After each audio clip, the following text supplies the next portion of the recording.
al costat del llibre en gran format, on Joan Miró va sol, acompanyat amb els poetes, però va sol.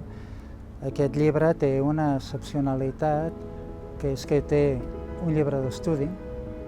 d'unes 300 pàgines en les que hi he dedicat més d'un any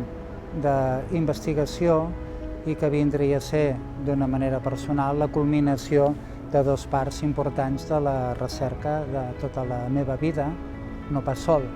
sinó molta gent. D'una banda, a l'any 93,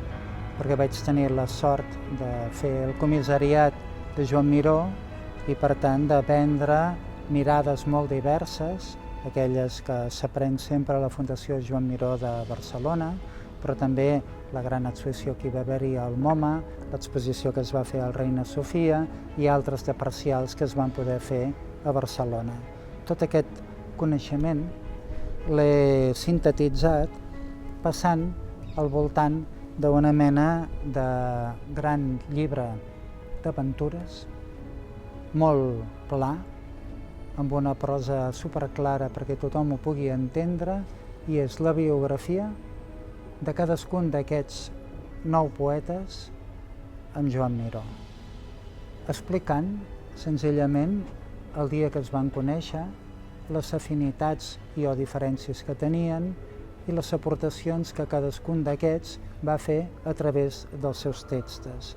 De manera que, a través del que vindria a ser un llibre d'estudi, aquí tenim